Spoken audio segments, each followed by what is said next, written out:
Let's try that again. Do we have sound now? Think we do. So I spoke for 45 minutes at length with no sound. It's doing good? Doing good. Okay. We're in business. Thank you. Fucking hell. The lights are shit. The sounds are shit. Everything's shit. Not really. It's all right. I need to just buy a bucket better lights. I can't deal with this hobo setup anymore. It's doing my fucking head in. Anyway, apologies if I look shithouse. So, let's move it. That's all right. Okay, that's the problem with a kit lens and like whatever. Okay. Start again, shall we? Maybe this time I'll actually stay on point, not ramble like I did before. That'll never happen. Okay. So as I write my book, which I talked about at length, as I write the book that I am trying to finish by the end of the year, there's a theme emerging. It's funny how as you write things down, by the act of writing things down, especially if you've got to try and put some structure to things, no comment, especially as you try to sort of build a narrative, like there's a difference between sort of, you know, free form streams and writing even a blog post, because a blog post I can barely stay on point, but writing a book, you do need some sort of lesson or narrative in it, right? Otherwise people won't just read my fucking diary. Like it's got to be something that's actually of interest to people. And it's funny how as I write the book, there's a very clear lesson from this, which is as I take you through the 20 years on the internet and sort of all the foibles and, you know, decisions made and sort of failing upwards that's occurred, you know, through this whole crazy experiment we call, you know, Taya on the internet. One thing that I think is a lesson that I seem to refuse to learn, and I think a lot of people do, because we've had to figure this out. Gen Z have figured this out. Gen X, maybe not so much, maybe not even millennials. But one of the things that we fail to learn is that when we're on the internet, we're not just private citizens. We're also public figures, whether we choose to or not. And I think that's been the weird head fuck, I think, for a lot of people, where we've been given this tool without a conversation about, this is something that I've just learned the hard way, you know, over the years. If you read the history of my blog and read it through with 40% of it redacted because I learned from my mistakes, finally, is that I started on the internet as a participant, as a private citizen who was anonymous, okay? Well, largely not. It was never a secret, but, you know, largely who I was irrelevant. It was more, you know, on the days of Usenet and, you know, IRC and all of that, there was an understanding and a sort of a contract and a convention, an understanding that the internet was different, okay? That the internet wasn't real life. And what that did was it gave us permission to be more free. And what happened was, with this whole shift, started with Google Buzz. If you remember Google Buzz and Google Wave, right? It started there, where they started to institute real name policies and worlds started to collide. So one of those things with Google Wave was that you would have your circles, and you would have, for the first time, you would see your work life collide with your internet life, okay? With Facebook, you'd see your mum hanging out with your friends, okay? You'd see, you know, tweets being available to all walks of life. Like there's a blog post that I've shared, you know, that I wrote back in the day, which I know it seems obvious now, but at the time it was quite, I was saying, like, we've got to figure this shit out, okay? Like this identity, this is where identity, this conversation is valid, because not only has identity, that sort of public, private spokesperson versus, participant, leader versus follower, friends and family and worlds and masks and all of those things. I think people underestimate how separated those things were up until, say, something like Facebook. Okay. Even early days of Facebook, it was you kept LinkedIn for work and Facebook for private. Twitter was just kind of head in a jar, username, talk shit. There was an understanding that, everyone who hung out on Twitter was there in a personal capacity. Okay. They were just having talking shit, having fun, riffing. And this is the big bait and switch that occurred. But it's also, again, I don't say bait and switch as in it being deliberate. Okay. Now, yes, you can say that, intelligence and employers and, the powerful benefit from it, from us, our private lives being fused with our public lives. Okay. But it's not so much a conspiracy. It's just it was a blind spot, because I think as a generation, boomers just resisted the internet for a start. Okay. So boomers were basically like, oh, well, I'm just going to, not use the internet for the first 10 years. Okay. So that was kind of the boomer mentality. I spent 10 years just trying to convince a whole bunch of like CEOs that were in that generation that the internet was a thing and they needed a website and they needed a social media strategy. Like 2009, I was teaching courses in social media strategy and they weren't seeing the point of it. I mean, it's pretty phenomenal that how I've been consistently ahead and yet no one fucking listens. But basically, I've seen this stuff where I go, told you so, told you so, told you so, told you so, like the whole time. And that's purely just this is really kind of the theme of the book. But it's called Dying by the Sword because, again, that when I talk about a bait and switch, I'm not saying it was a conscious thing. It's just how we operate under capitalism, which is that under capitalism, most people understand things. In democracy, most people have an understanding that, like there's a kind of a moral code, okay, in any sort of society. Now, usually that society would have been constrained to, so think about culture. So you can have a culture of two people, right? So in most relationships, you have an understanding of what a relationship is, what a healthy relationship is. If you've grown up with unhealthy sort of modeling, you may not have a good culture in your relationships, but you learn and you fall upwards and you try to work it out and all that sort of stuff. And you try to build a family, okay? Sometimes it works out, sometimes it doesn't. But each family is different depending on the individual people within it. If you ever moved in, when Paul and I first moved in together, we'd been married before, okay? So we're both second marriage, both had kids. I had I've still got a cluster of fucking issues because I never had any healthy fucking interactions modeled to me. I learned everything I know about relationships from a book, man. Like seriously, I'm not good, but I'm getting better. Okay. But I also, I was just out of something that was really unhealthy for me, very unhealthy. Okay. Again, no one's to blame. It's just how it is. It's just healthy and unhealthy. But, that's with two people. We moved in. We'd spent sort of 5 years living alone before we moved in together, right? And I remember us having a rip-roaring fight over the dishes. Hang on, I'm fiddling with this fucking thing. It's probably driving you crazy. It's driving me crazy. Look, I should have a crowdfunder for lighting. I really should. I need a ring light. Anyway, so I've got a ring light, but it's one of those shitty fucking cheap ones and it's not decent and I can't adjust it properly. It's shit. Anyway, so, okay.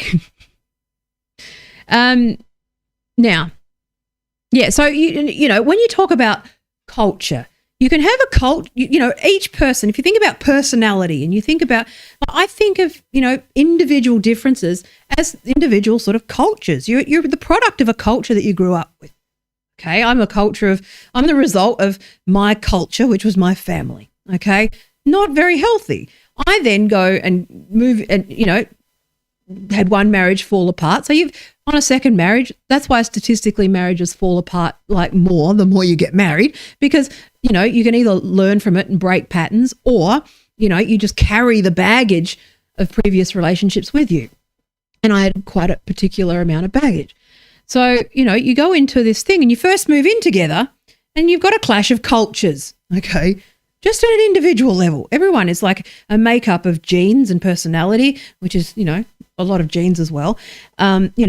Their experiences, their circumstances, their location, their family, their surroundings, the situation that they're in right at that moment, like their culture, it can change depending on, like if I'd met Paul a year later, I may have been in a healthier way, but I was just out of something. You get what I'm saying? Like, and that's just with two people. Just with two people moving in together and navigating how to coexist and how to negotiating power, negotiating boundaries, all of that stuff, okay? That's a culture of two that carries their culture with them. Okay, let's just use the word culture. Just makes it easier. Because each, as you go sort of bigger, so you got your family dynamics, you've always got that one fucking cousin. We're going to talk about that one fucking cousin because that cousin's a fuckwit. Okay, and we're going to use archetypes, okay? We're going to use that guy. We're going to build a straw man, okay, which is a giant protesting, anti-mask, anti-vax fuckwit, okay, who's been radicalized online, and he's not interested in a sophisticated understanding or debate about freedom of speech. He's a fuckwit who's fucking it up for everyone, and we need to separate that, but I'm going to talk about that in a minute. Because we need to stop empowering fuckwits. That's sort of the theme. But at the same time, there's a responsibility attached to that. But when, two people move in together, you got your family, then you got two families get coexisting. You ever try to, I don't do fucking weddings. We elope. I eloped both times. It's fucking better. But if you've ever tried to organise a wedding with two families, it gets political. If you want to invite your drunk fucking best man mate and your mum and your grandma and your auntie, okay, shit gets awkward, okay? It's going to get weird. It's going to get weird. Now, we go online and we not only have us as people, our individual, and I'll just use identity interchangeably, okay? So your identity, identity is better than culture, but they're kind of, for the sake of sort of, I know it's academic differences, but for the sake of everyday people who are the people that I'm trying to teach civics to at the end of the day, I'm not trying to teach people who already know how shit works. I'm trying to teach people or get people thinking who don't know this stuff. Okay, so I'm going to use sloppy language from time to time. And, thought experiments and just, riff. This riff wasn't in the first one, by the way. It changes every time. I just make it up on the fly. I'm better at that. So... But, so you just use think about that. Think about how 30 years ago, okay, for most people it was more like, 20 years ago max, okay, if not 15, okay. I was 27 years ago and I was an early adopter of the internet, okay. But I had an understanding. I had a contract. There was a contract there. It wasn't obviously a terms of service, okay? And this is, again, the difference between explicit and implicit, okay? The explicit responsibilities versus, your explicit legal and financial and, all those responsibilities. But then you've got an implicit responsibility. So same thing with, there was an implicit, unsaid, sort of negotiated understanding with the internet. That the internet was not real life and that it was a place where you could go and you could escape and you could just write stuff and you could, express yourself. You could be whoever you wanted to be, okay? Now that's considered catfishing. Again, that changed because fuckwits fucked it up, okay? So there was an understanding, a vision for the internet that was that people could be free, people could be anonymous, okay? people, could be who they wanted to be. Like the thing that drew me to the internet, and this is the second chapter, which is as a weird kid, okay, as someone who didn't have good surroundings, my culture was shit, okay? The culture I grew up in was terrible. But I could dial up and I could talk about, whatever I wanted to talk about with people across the world. I wasn't me. I wasn't a woman. I wasn't I was a teenager at the time, but I'm saying I wasn't a girl, okay? I wasn't even Taya. I didn't even have to say that was my name. Didn't have to have the fucking stupid conversation about the accent. I didn't have to have conversations about why I have a foreign name in a fucking Western country and it's because my parents are fucking bogans and they didn't think about how annoyed I'd be by it. Like it now, but at the same time, okay? I didn't even have to use that. I could avoid every little conversation around who I was if I wanted to. And then we go online and that was the deal. That was the deal we had for, I have said technology got better. We had blogs, okay? It was never a secret who I was. I had a blog. Before WordPress, I was using movable type. Before movable type, I was doing manual HTML. I just had a website. And the first time that sort of work and private life actually collided, they did it early for me, much earlier, which was that I got a job while I was at university. I got a job working in a computer store. I was managing basically like a GameStop or like a PC. Worked at a computer store, then moved on to like a GameStop, the Australian sort of version of GameStop at the time. And I found out this was early 2001, late 2000, and I found out that I was pregnant with my daughter. And I wrote about it online because it was a secret. This is what happened. This is the thing that I think that people just don't understand, like that we've been given a new weapon. We don't know how to use. Okay, but I've been the crash test dummy for this because I've gone through it. So as 2000, I was keeping this diary and I walked into work and I'd actually spilled my guts on that thing. So in my older blog, there's a lot of stuff that's not there where I'd write about my relationship with my mum and my relationship with my sister. I thought it was a safe space. It was stupid. It was naive, but no one was on it. It was a place for me to write and find an audience that was, separate from me. Me, dumb fuck, decided to put my link in my signature because no one was on the internet, but the computer guys were. So I turned up to work and they said, "Congratulations, I'm sorry about your mum." It was a bit embarrassing, but I learned that early on, okay? But a lot of people haven't even learnt that yet. If you write shit, people can read it. And that's been the theme that I was talking about. You write shit, people can read it. Okay. And that's a good thing because you can find an audience and find friends and make friends and, all that stuff. Yes, in retrospect, bit of a dickhead, but I was a teenager. I was young. Also, I didn't think that this would be a thing. I thought it was a thing for nerds. Didn't think that my mum would be on there. I didn't think that my sister would be on there. You get what I'm saying? Like, this is really what happened in the early internet. So you flew fast and loose with your identity. And that was just whatever. That was the deal. That was the contract.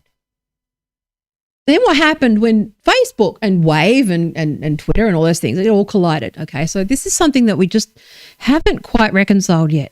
But also, I didn't realize that my blog was more popular than it was because I never kept stats, okay? Because it reached a point where I, very shy, afraid to express myself. When I was younger, I really struggled to express myself, okay? And the written word is how I do that. I still do it. I write it out, okay? If I've got lots and lots of twisty up feelings, I struggle with that. So what I do is I write it down. It's always been how I do things. So I just did that online. And, there are a couple of, blogs out there that, like Heather Armstrong was the other one who got famous for being fired for, her blog. And that she became like Deuce, right? And then she was writing about her kids. And, again, you don't really think about it. I was young. And if anything, it's another example of how people tend to look up to those who they relate to, and mimic them without necessarily thinking it through for their own lives and thinking through the consequences of their actions. And this is where, I just sort of followed Deuce and getting into flame wars with like Mia Friedman in the early days and, all this stuff. Okay. So I had a popular blog. I did not know that, I was getting the traffic that I was because I didn't keep stats. It made me self-conscious. Didn't want to write. I just wanted it to be just me. I was a head in a jar and that was it. Okay. And I had a persona that was around that. And, you still see that sort of come out every so often where I'm being a fuckhead and like persona kicks in. But, for the most part, there's always been that separation between real life and offline. Real life and the internet. The internet's not real life. And then the internet became like real life. I spent a decade trying to convince people that it was real, that they needed to be on there, let alone that it would be so integrated into everyone's lives in 2020, right? This is where we've gone from me shouting from the rooftops for people to take the internet seriously and get a web presence, right? As early as sort of, the 2000s and going into digital, okay, and creating that stuff. And, in the early days, starting for musicians and creatives and photographers and people like that, getting them on there because then they could find, their audience because it was, I saw the writing on the wall, obviously, for creative industries, especially musicians and, like that concept called the true fans principle, which was a big part of what I did. I can talk about that another time.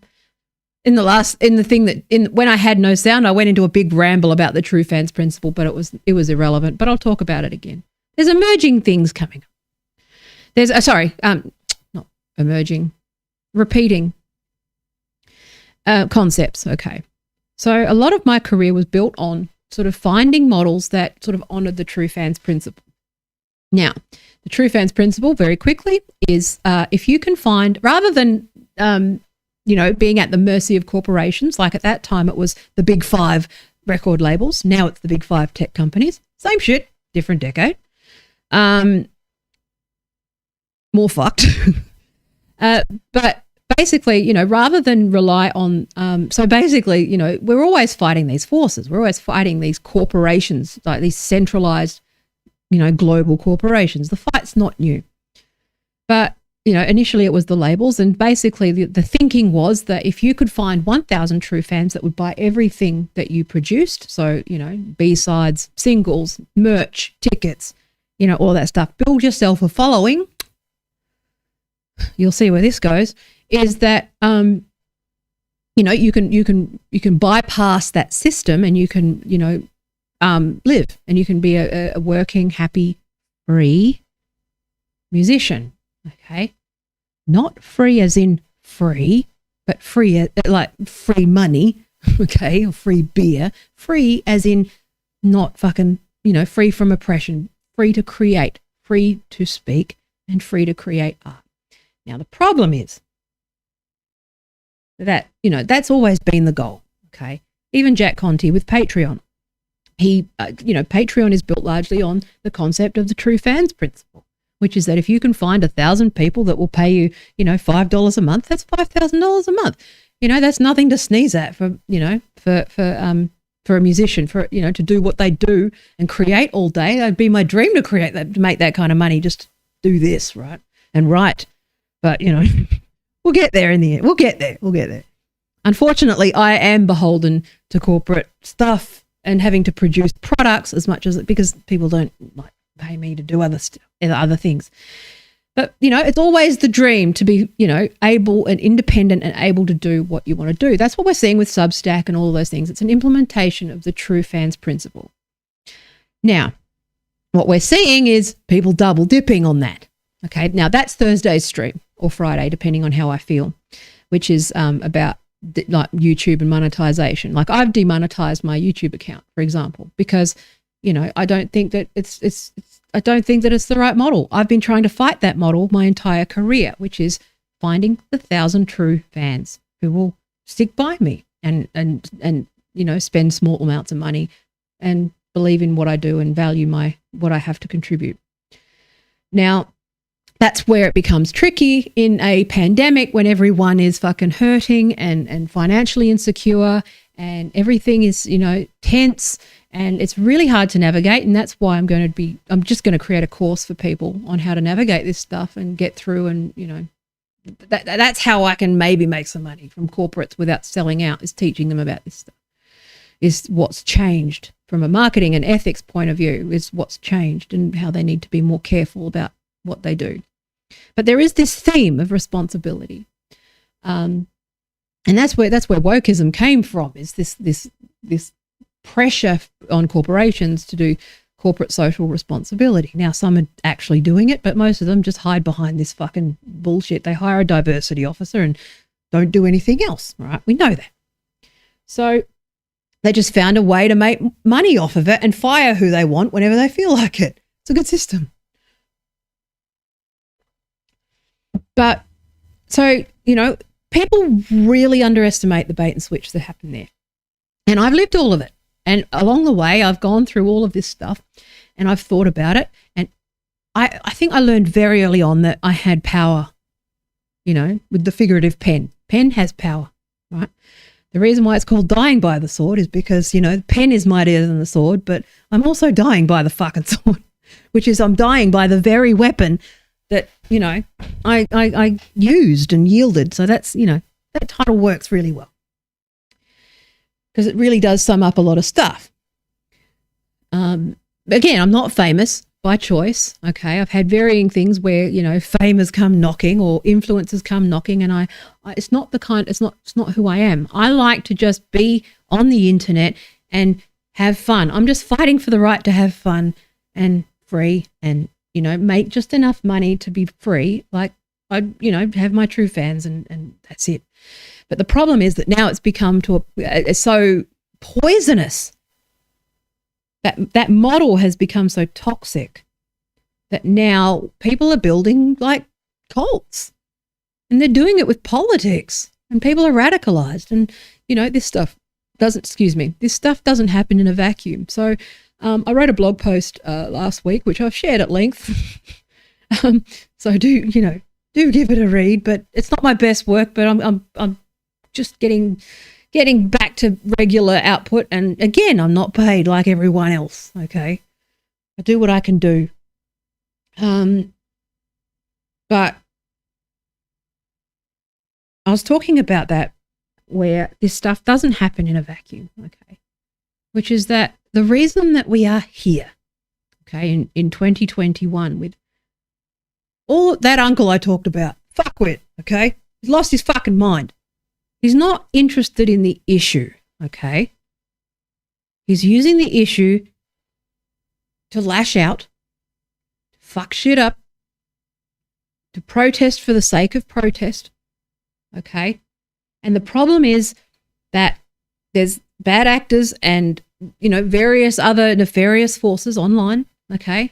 Because like everything, like I've seen a million times, every time we have something nice, there's 10% of fuckwits and psychopaths that exploit that system. That's really how we've ended up here, is people who exploit the system, okay, for their own selfish means. Now, the thing is that we've talked about this before, the fuckwit factory, it's just built into the culture, okay, that it's okay to just take public property, claim it as private property, and just sell it back to people at a profit. That's called rent seeking. Okay, and again, rent seeking was the thing that Marx criticized when he criticized private property. All of these terms everyone's all mixed up with their terms and all of that stuff. But he largely was referring to rent seeking, like private property exploitation. Okay, like all the capitalist bros, like who will fucking, they're all pro-capitalism until it comes time to pay people for their services, and then they're like, no. You try billing capitalists at full price for a website and see how far you get. They want they're capitalists because they like to exploit, not because they like the free market. Okay, because if they like the free market, they'd accept my pricing.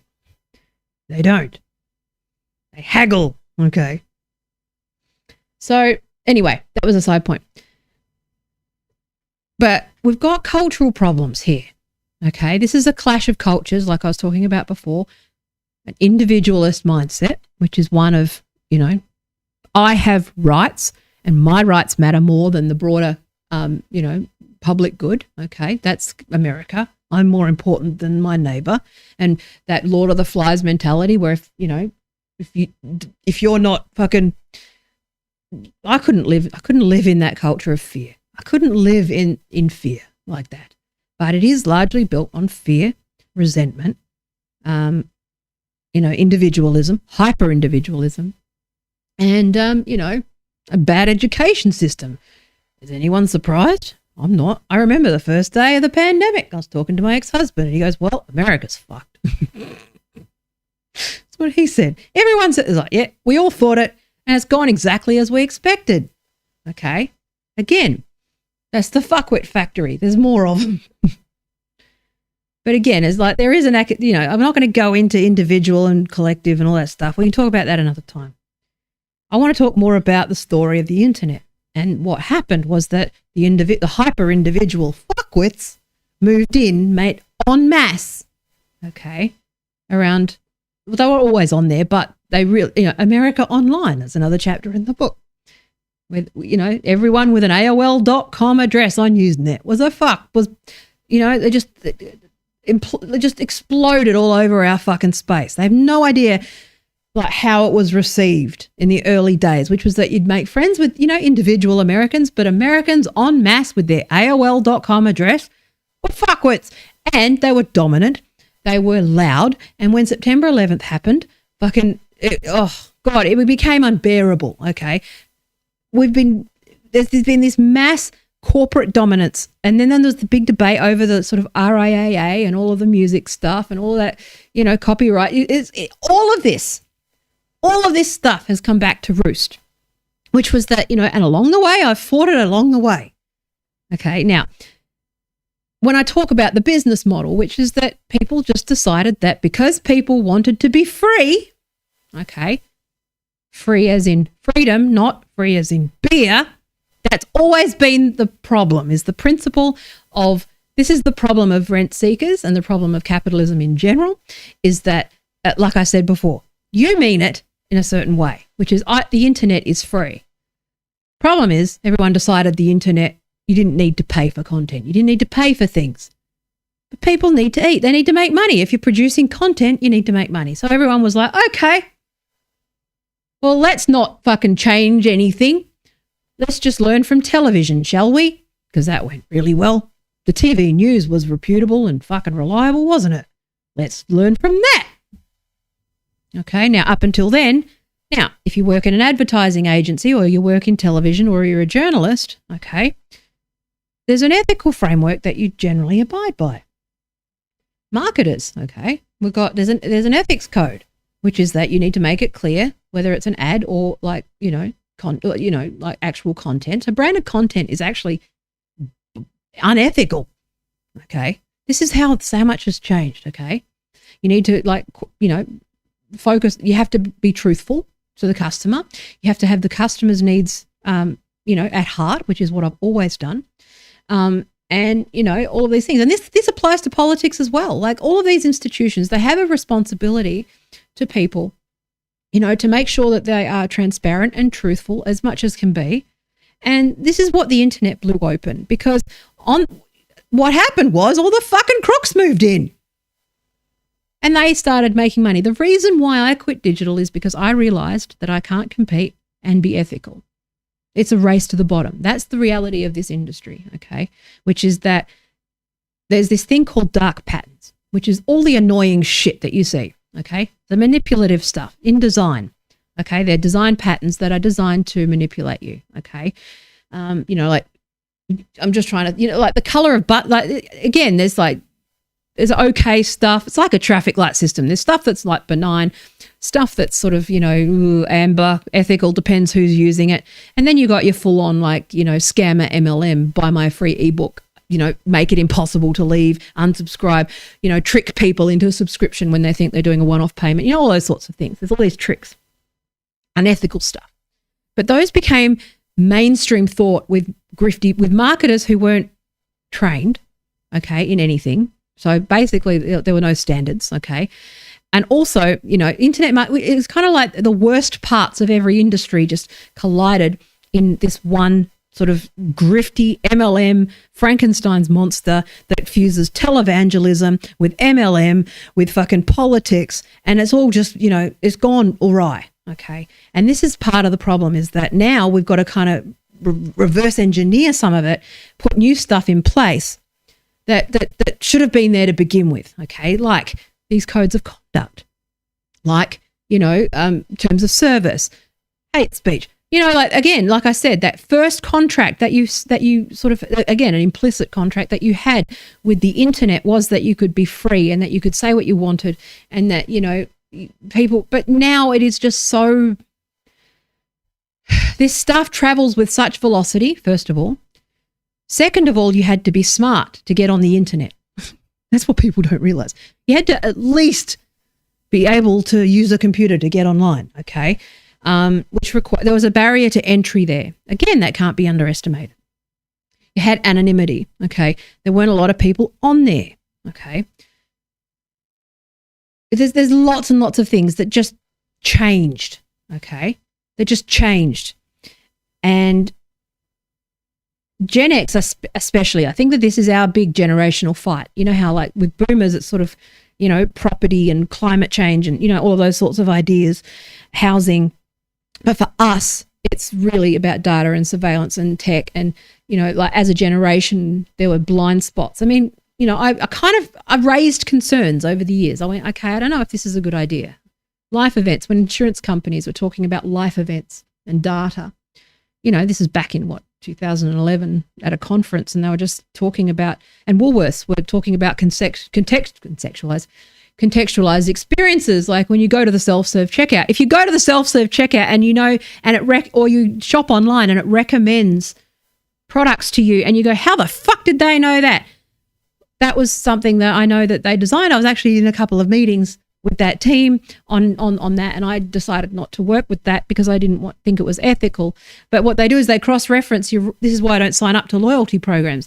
They sign up your loyalty card and your credit card, but like, even if you forget your rewards card, they know your credit card number and they know what you bought before, and they cross-reference all that data, and they've got a picture of you, and they know that you're more likely to buy this brand versus that brand, so then they recommend it to you. Okay, now that's the contract I think everyone thinks they've signed, which is that, in the vernacular, I think in 2021, we kind of know that roughly, because people won't pay for content, we get ads that are targeted to us, and that's the benign thing, okay? Oh, I might get product that I am most likely to purchase. Like, I might get that's a win-win. It's win-win. That's what they said. They sold it as win-win. Now, what was sleeping, okay, underneath that was the fact that again, good faith. Most marketing departments don't even think about the political application of this. I just happen to understand politics, so I just I went, when I saw the Obama campaign in 2008, and they were celebrating data, and the insurance companies were talking about life events, okay? And again, I'd just been through a thing where my husband had been put under surveillance by the insurance company because he got injured at work, saving someone's life, I might add. And the company just stopped paying him all of a sudden. Okay, we'd had a newborn baby, and I was on leave for that, and he was put under surveillance because they just went, nah, not paying you. It took us a year to get any kind of money from the insurance company, and they put him under surveillance. There were people outside our house and everything, and that was legitimate. That was a cut and dry workers' compensation case. Okay, I tell you what. Usually, there's another lesson here, which is that usually we have faith in our institutions until we actually navigate them. But again, that'll come back. I'll talk about public trust in a minute. Again, why are people going to trust these things? They don't, because every interaction with these institutions is horrible. Okay. But, I started to see this life event stuff. I was like, well, that sounds like you could actually just manipulate people. That sounds like you could actually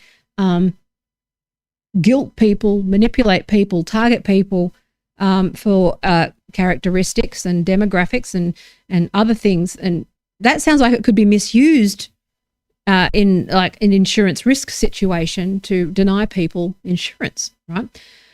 The most famous example that I use is, have you ever used an SSRI question when you go to get life insurance? And if you answer no to that, you get charged with fraud because they know you can't lie on an insurance form, okay? But if you say yes, you can't get life insurance. If you've ever taken an SSRI, it's like, well, I didn't sign up to that. Why didn't my doctor tell me that I would not be disqualified from life insurance when I had SSRIs when I was having a baby and I had postnatal depression? This is the thing, okay? It wasn't the deal. This is the thing about responsibility is an implicit contract versus the explicit stuff. But we saw this happen, and I was like, this is going to be misused in politics. And then I saw Obama fucking do it, and Trump got, they got better and better and perfected that model and basically turned it into televangelism for politics. And then you have every public institution rationalised, economic rationalism, okay, which is this idea that public institutions are more efficient than the private sector. And they basically outsource every government department to fucking private billion-dollar companies like Serco and, all those like yucky fucking, companies with their casualised workforce and, race to the bottom. And then they wonder why, and then make every experience from the federal government sending a robo-debt, which in Australia robo-debt is it was basically data matching with the Australian Tax Office, where if you so Centrelink is our social security, and then you've got the Australian Taxation Office, which is like our IRS, and they were doing data matching. So the ATO monitor your bank accounts for income, okay? If they think that you have earned more income than you have, then that they send that to Centrelink. If you're claiming benefits from somewhere, and everyone goes through Centrelink for whatever, like anything that you get, any government payment that you get goes through them. So if you claim whatever, including unemployment from them, that is then data matched, okay? And they will determine whether you owe money or get money or whatever, okay? Now, again, that wasn't the deal, was it? We didn't sign up to that. Now they're forcing us on it, okay? But again, these systems, okay, again, it's not about conspiracy, it's just history and understanding of what happened. And this is why it's taken me years to try and diagnose where this went wrong, because I feel uniquely qualified to do it, because I'm the one who was saying, hey guys, shouldn't do that. Hey guys, that's probably a bad idea. Hey guys, guess what? That might be used by fuckwits. Hey guys, guess what? Okay, so the true fans principle started with the arts and musicians, not with building political cults like Tim Pool. Okay, that's where, or Joe Rogan. Okay, Judith Butler. Okay, she sits within the walls of a university. Yes, her thoughts should be for people who go out of their way to consume her material, knowing the context of it, which is that she's a literature professor. If I'm generous, she's a sociology professor, okay? But there are people out there who think that she's a fucking doctor and who think that because she is, influential and called an influential academic, that they think that she's an authoritative one. There are people who just don't know about these things, and this is where we have a responsibility. Because when I was talking about cultures before, and that fucking uncle, okay, which is that fuckwit, the whole family will often rally around them, okay, or, okay, here we go, that uncle at your wedding, okay, you need to make sure, okay, that he is, you need to contain the damage. Yes, okay. Technically, he has a right, okay? Now, I can talk about rights, which is that they're complicated. They're a trade-off between public good and private liberty, okay? Now, this absolutist free speech, purist constitutionalist view of rights that the United States are pushing is kind of boneheaded, actually, if I'm honest with you. Okay, now it doesn't work like that in Australia, and yet we've got a bunch of fuckheads out on the streets who think they're fighting for their First Amendment rights because they don't know that they don't have it. We have freedom of political expression. Okay, now I've talked about this before. Australia hasn't fallen. Okay, we just not fuckwits. Okay, we know we can spot a fuckwit. And the system doesn't work that way, which is that policy, federal and state, is different state governments for a start. Second of all, the Constitution isn't the be all and end all. Third of all, we don't have a declared statutory Bill of Rights. We have it, it's implied through an interaction between policy and case law, but it is implied, it is not explicit, okay? Again, implicit versus explicit. Okay, and so there's these hyper-literal dumb fucks who seem to think that the letter of the law is how it works, but it's not. Even when you're doing statutory interpretation, okay? Now, I'll talk about, this is probably a little bit too fucking dry for people, but the role of Parliament is to pass laws, okay, that they think are palatable or that they can get through, more importantly, okay? They pass law. The job of the judiciary and judges through individual case law is to interpret the law, okay, and apply it to that specific case. Now, I would argue that if you went to the High Court with your right to fucking be a fuckwit out in the street during lockdown, I don't think that they would actually rule in your favour.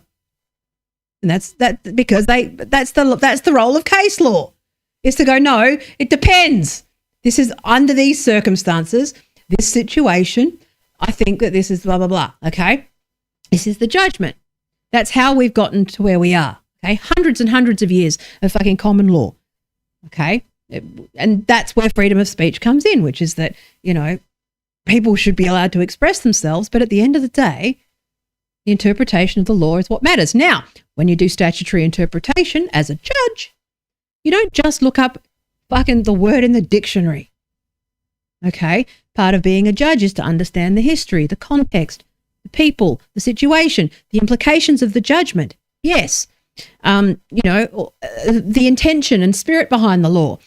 All of these things, that's what happens. That's the role of a judge, is to take all of the information and try to apply it to that specific case. That's why you'll see, that's what's called a test case in the High Court. You will see people go to court, it'll be a test case, and they will, issue a judgment, okay, now because of the way courts, and also they'll not only take that context, but they'll also, what other judge, okay, what other judgment, right, is relevant. Sorry, someone's just at my door. Sorry about that. Walk away. It's at my door. It's all right. No, but they'll also take, the closest case that might have been internationally. So let's use the Kirabel case, for example. If that gets to the High Court here or it gets to a court here, they will look at that, okay? It's not binding. That's binding and non-binding stuff, right? You've got binding precedent, which means it has to be a higher court, but then you've got non-binding precedent. Lots and lots of things. So just walk out there with your Reader's Digest Book of Rights. Okay? It's not that simple, okay? Because then you've got emergency powers at stake and you've got all these other arguments. There's a lot of complexity to it, okay? And what I want to talk about is the responsibility of content creators when they've built cults, okay, political cults, and there's a clear imperative there. There's a clear incentive for profit. There is a clear, I'm not saying that I would have, but I'm saying if I'd gone full outrageous, I could see it early. That people were dangling money at me if I would say certain things or push certain narratives, which aren't true, okay? I have a more complex or a more pro-American, pro-government, pro-free speech fucking culture wars thing. Or if I went full fucking woke, okay, and started to push this bullshit, okay? I saw this. Okay, I lose patrons every time I speak now because I refuse to fucking capitulate. Okay, like I'm not. You want to know where the truth is? The truth is in the broke people, usually. Okay, all right. Now, but that's the thing that's funny actually about this whole cancel culture thing. It's like, oh my God, if the white men suddenly just figured out that they need to be quiet, in order to make a living. Fucking hell, welcome to my existence, man. I grew up gifted, mouthy and lacking in fucking social cues and like understanding social dynamics. Excuse me. I learnt that from the age of fucking 0. And that's why I got on the internet and said what I wanted to say. And now I can't do that either. So I'm talking to you. But also this is the lesson, which is that there is a responsibility there because we, you know, again, talking about in marketing, there's a lot of concepts here that I'm going to talk about in coming days, weeks, months, years, whatever, as long as it takes to fucking get through to people one at a time, is that, first of all, the entire industry is unethical. If you look at it from a purely ethical lens, journalists who aren't subscribing to truth seeking and accountability for the shit they say on Twitter, right? And knowing that there's going to be a portion of people who take them seriously or take them, you know, there's something, you've got to earn that shit. You know, I can't get a blue check, but I know that I can't get it because I swear too much or I say things that aren't, you know, but if you've got one, you've got a responsibility. I'm a private citizen. I always have, but I've had to accept that I'm not. Okay. And that's been my constant struggle. Okay. Which is that my words have power and people hear it, people read it, people will act on it. And this is where, you know, this absolute view on speech, I think, is completely missing the point. First of all, because the people who are out there are not interested in constitutional law.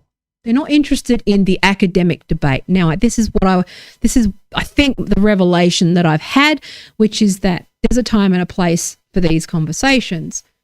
And if you're having the conversation out loud, you need to be aware of the fact that there is a radicalization funnel or, you know, a portion of your audience will go and become more and more radical. So you say something, like for me, my biggest thing that I fucked up on last year was the TikTok and China thing, okay? I took something on face value and I shared it. And then I looked into it. Or James Lindsay. Here we go. James Lindsay is a good example that I took on face value, but then I read it, okay? And it's just not the right take. It's what he leaves out that's actually more interesting, okay, which is the power at play and the international relations perspective and, you know, the fact that this critical theory thing has come out of the United States. It's a weapon. It's a psyops weapon. It has been since the beginning. It's not going to be the downfall of Western civilization because it is a weapon of it, okay? Now, problem is that the far right, they just don't see. This is the way that it has sort of morphed. I can go into this in more detail another time. But, you know, corporations and government have seen the writing on the wall, which is that people are fucking fed up with capitalism. Public trust is at an all-time low. It's higher here, but at the same time, you know, there's always that portion of fuckwits who protest for protest's sake. Okay, like for me, I've got that streak as well. I'm somebody who will, if you say something, that I'll just try, you know, if you're an authority, I'll instantly just go, nah, fuck it. You know, that's a reflex that I have to fight. Okay, but there's people who don't have that sort of intellectual, like, or academic or nuanced understanding of these things. And if I turn around and say, okay, well, I see your point. This is why I've actually quite consciously not really talked about anything other than the class issues or, you know, trying to get people on the right analysis and the right track because, you know, this wokeism is just a fucking psyops weapon to distract people from the real problems. Okay. It's very convenient. Okay. And it's just because there was pressure to, you know, for corporate social responsibility and feminism and all of these structural problems, what do? We pretend to fix it without really fixing it. We just install a new fucking elite that pays lip service to certain issues. Okay, it's fucking easy. And you know, this is all documented. It's not a theory. There's no conspiracy. There's no fucking undoing of Western civilization. It's just that the fucking white men don't like it. They're just fighting over who's in charge, not whether people should be in charge. Okay. They're not fighting over whether America should dominate the world. They're fighting over who should be running the domination. Okay. All right. Fucking hell. So but, you know, but this is the thing. There's this factory that exists. There's these incentives that exist under capitalism that, you know, are ultimately unethical. If you look at the history of televangelism and the history and the incentives and MLM and grifting, that's always been there. The people with the 7 on the ebook and all those fucks, okay, SEO, you know, I've fought up against like unethical digital agencies like my entire career. And I reached a point a couple of years ago where I realized I actually can't compete because a lot of these unethical practices are now so pervasive, which is true. We're seeing it, okay? Like the IDW is basically just the running interference. Okay, they're basically like the concierge for fucking, you know, picking a side. Okay, and but if you actually dig deep, they're all making millions of dollars. Okay, and you know, the incentives are there. But again, I've tried to reject the model and try to do different things, which is why I've just demonetized. And you know, I still believe that you can still do the true fans principle if you do it correctly. Okay, now, problem is that the bad guys are going to take that and build fucking cults.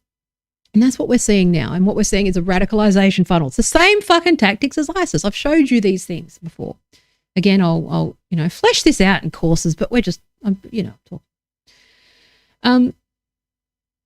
Because there's a lot of, again, this is cross-discipline. There's a lot of different things to, you know, to understand. There's a lot of foundational knowledge, which is just, you know, through experiencing all these things, I just happen to see it the way that I see it. But that's where this responsibility lies. Okay, this responsibility comes in, especially with Joe Rogan. Okay, and this is not having a go at Joe. This is something that Gen X generally have struggled with, which is, and I've talked to other people of note and celebrities and, you know, people that I've worked with over the years, and I have always said, like, okay, you have a responsibility to not be a fuckwit to these people who love you, okay? Like, and this is, you know, I've told off a couple of people over the years and said, you know what, don't take your fans for granted because they love you. This is a parasocial relationship. You know, it's important. And last year it was particularly important. I talked about that J.K. Rowling thing from that perspective, which is that I can see that perspective, which is that, you know, timing and context, and it was probably poor form. Okay, now again, you know, whether or not you think that whatever the issue, the point about a lot of this is it's got nothing, fuck all to do with the issue. Okay, and I talked about that in the blog post, which is that it's got fuck all to do with the actual argument of the issue, but it's who you're radicalizing by speaking about it. So, you know, because every audience that you have will have a portion of that audience that sort of head in one direction or another, because there's a whole funnel underneath. Okay, there's a love bomb coming from the right. There's a fucking threat of cancellation coming from, you know, the left. You know, and this is where we need a more complicated conversation about this. Okay, first of all, you know, this is public trust gone awry. So every interaction with every institution has been shit, okay? And those that still had a thread of trust in institutions, the second that they say anything, they're running scared that they're going to get fucking fired or cancelled or, you know, dragged over the coals. People are, you know, all of the houses are being bought up. Everyone's rent is double what it should be. You know, we're seeing dicks fly through the air while people are struggling to fucking make ends meet, okay? We're seeing, and there's a whole tribe of, like, really irresponsible people, okay? Like, who are just there with answers. There with easy answers, such as, I'm a free speech absolutist. Well, absolutists aren't allowed aren't useful in policy, and they aren't useful in politics, because ultimately the politics is the art and science of governing. Okay, it's how you live together, how we get to coexist, and unfortunately, your extremist views or absolutist views on anything are generally just sort of cast aside. Okay, you've got to be willing to compromise on things in order to get better policy, because what we're seeing right now is that, again, this is just velocity, volume, scale that we have never witnessed before. Okay, so it's this perfect storm. It's a perfect storm of various things. But also, when you're creating policy, when I was doing policy work, you've got your policy cycle, you've got your consultation period, you've got, everyone gets an opportunity to be heard. Okay, if you're an absolutist, you write your absolutist argument. Not going to happen. Not going to get listened to, because the job of policy is to try and find common ground and try to write legislation that is clear enough for the case-by-case interpretation by the judge. Okay. Again, there's no such thing as absolutes. Okay. First of all. And I just don't see how helpful it is. Like, again, I see fucking Tim Pool going off saying that Australia rioted. It's like, no, we got riot police out because most people aren't out in the streets, and the people that are out in the streets have been radicalised by the likes of Tim Pool, who are making judgments about a country they don't know, okay, making commentary on issues that he left school at 14. He doesn't know what he's talking about. He's a fuckhead, okay? And Joe Rogan is a comedian. I like watching Joe Rogan. I enjoy it, but I also I'm frustrated by public figures who don't see the responsibility that they have when they share bullshit. And again, I'm not saying, oh, well, horse dewormer and ivermectin and all that shit. Okay, yeah. And then, but this is a technique called splitting, actually, in debate, which is that what you'll do is you'll take someone's broader point, but you'll split it and into and you'll argue this narrow argument and go with the semantics. And this is something that I've noticed the IDW do, and Sam Harris and those people, which is they take something, turn it into some weird twisty thought experiment that has no real relation to policy. Okay, so and this is something that it's very, again, it's part of the content factory. It's the same. It's basically the same side of the coin when it comes to this woke fucking blog pieces. It's time, all of the gender papers and shit. Eventually, if you've got to keep creating original content for SEO and you've got to create an original research paper and you've got to contribute something in a system where you need a PhD to be heard and you need a degree to be taken seriously in a field or considered an expert. But in order to do that, you need to create something that hasn't been created before, then eventually shit's going to get crazy. Again, it all links back to, private fucking institutions that rationalize and are for profit, because when there's profit, there's going to be rent seeking. And when there's, that's going to happen. Okay. That was Marx's critique of capitalism. Okay. He wasn't saying burn it to the ground. He was just pointing that bit out. Marx was right. So anyway, but yeah, I mean, these people in power are going to use these things because they're designed that way. Okay.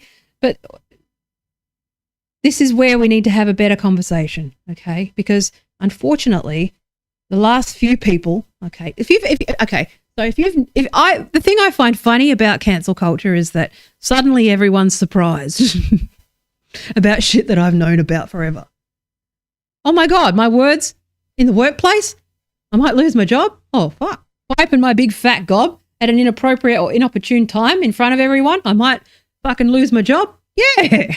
It's just that now it includes you, fuckhead. And now it's like the most important thing ever in the world because suddenly like the middle class are affected. It's like, guys, I've been fucking told to behave, told to lean in, told all these things for all my career, told to be dumber than I am, not to say certain things, to fucking twist myself in knots in order to fucking eat. Okay? So fuck off. Fuck off, everyone. Okay? Welcome to my world. It's like, okay. But at the same time, these things aren't new. None of this is new. It's new to you. Okay? It's just that they've just found a way to cast a wider net and exert power on different people. But the point is, okay, is that everyone is mostly reasonable, but we have a responsibility. Okay? So Judith Butler going out and calling feminists fascistic, okay? First of all, it's bullshit. Okay, because A lot of this gender shit comes from Nazi science, okay? A lot of these techniques and persuasion techniques and indoctrination techniques come from the Nazis. So, that's where they originated, and they're using all of these fucking psyops. It's just classic Darbo. But let's be charitable. And assume that Judith Butler is a literature professor, speaking as a literature professor. She has a responsibility to make it clear that other people know other things as well. Okay, deferring to biology and go, yeah, that's true. Okay, not make statements of fact in a paper where she knows that there's going to be a bunch of people that think she's a fucking doctor. Okay, there's going to be a bunch of idiots who think that a gender studies paper is a research paper is that they were all created equal. Most people don't know how to read a research paper. Okay, I fucking barely do, and I was trained in it 3 weeks ago. No, that's not true. I'm joking. I know how to read a research paper, but I'm saying to really, audit data and look at it's a content factory in its own right. Okay, it's easy to fucking bullshit your way through a gender studies paper. Okay, but there's going to be people who just take that shit on face value, and it does harm. Okay, so they either think that they can change sex, which is in adolescent minds is insane because they don't realize what they're actually signing up for. They leave stuff out. Okay. They leave out the pain. They leave out all the risks, all the infection, the fact that there's a very good chance that they may not ever pass. They're going to lose, all of these things are left out. Again, it's the shit people leave out of things that you need to pay attention to. Okay. Everyone's leaving a little bit out. Okay. The IDW are leaving out the fact that data is indisputable. Okay. Which is that they are a gateway to the alt-right and that there is a fucking love bomb waiting in their audiences to radicalize all of them, okay? Also, they don't seem to understand the idea that they can sit and have these conversations about fucking IQ and all of these, evolution, evo-psych stuff and biopsych stuff, but they can have those as thought experiments as middle-class academic professors on equal ground. Okay, but the problem is that it lends legitimacy to other things, more nefarious things and policy outcomes. Okay, now because IQ is IQ was just okay. You're 6 years old. How much above or below in terms of standard deviation are you for an average 6-year-old? That's it. Developmentally. So you need help. That's it. Okay. It's not fucking hard. But using it's having a conscious having to be more conscious about how the information is used, given the velocity, given the scale, given the size of the internet's audience, given the fact that it is now, we're seeing all of this come to roost. We're seeing it all come to roost. But also the fact that, I have to go through this now. I can't go around it. I can't pretend that I never fucking did it because I've always done everything with my real name. I explore thoughts and explore ideas. And now I'm on fucking lists for being curious.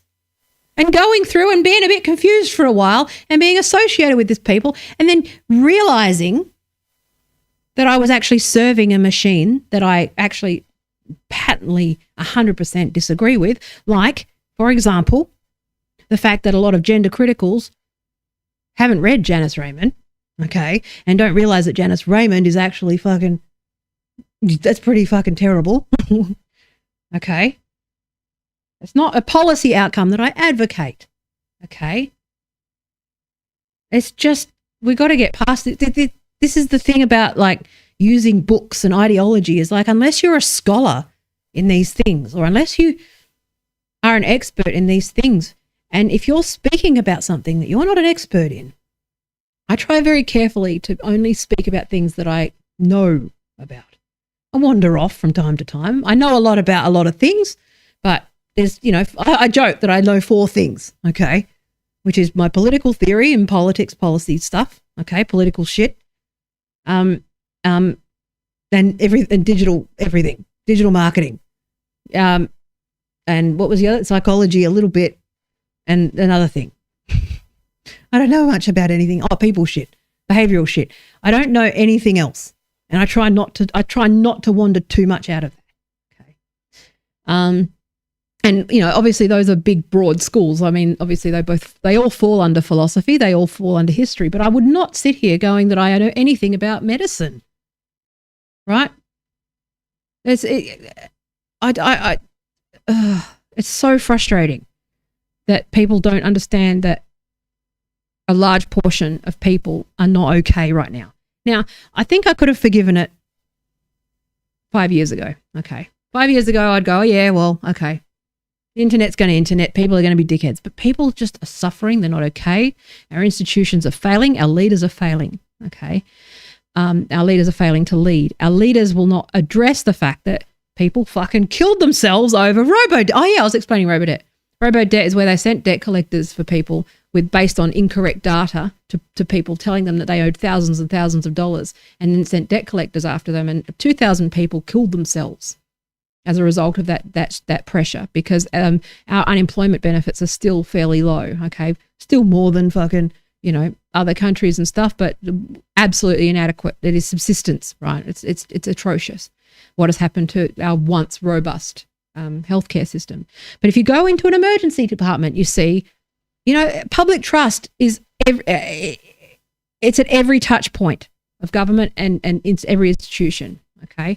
Now, those who have institutional power moaning about cancel culture, fuck off, okay? Yeah, again, I could talk about the very real problem of internet mobs, but also it's not root cause, which is that I'm pretty sure that if you made sure that people were happier and that they trusted government more and that you were looking at you know, root cause and economic and people's well-being and people's mental health, they wouldn't be on Twitter trying to cancel people.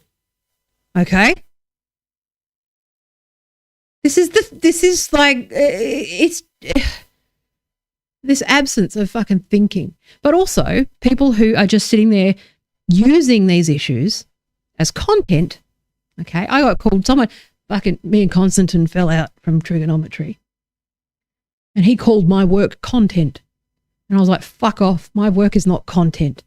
Okay, I know how to produce content. You produce content. Okay? I actually have a contribution to make. That's fucking, I'm just sitting here streaming while I do my real work. I don't create fucking content. It's offensive to me. Because content means that it's for consumption. And it's just ridiculous. Anyway, they don't get it. They don't get it because they're in the content factory. They think that thinking and coming up with, you know, and it's usually people without fucking, you know, degrees and shit, but usually grifters types. But which is that they think that a research paper, right, is content. It's consumable content. It's like, no, that's not what it is. Content is an ad. Okay. Art is not content. Art is art. They're different things. Okay. So anyway, not for consumption. It's for thinking. And people are, you know, get to see me think, and that's cool. Okay. Or not think, as the case may be. But you know, there's some meat on these bones. I'm working through thoughts and ideas. But anyway, I know I've gone a bit long. I'm tired because I fucking streamed for 45 minutes. With no sound already, so I'm pretty knackered. I'll be back tomorrow, but you know, I want people to start thinking about, it's not about the fucking issue, okay? Like me talking about gender, okay, and attaching myself to James Lindsay, I've inadvertently created a narrative that wokeism and that the social science departments are corrupt, and what that's done down in policy, okay, is that I can't actually find a fucking sociology course, or I can't find, there's nothing. They're all business-based commercial degrees now, okay? The large majority of postgrad degrees are commercial in nature now. That's the end result, okay?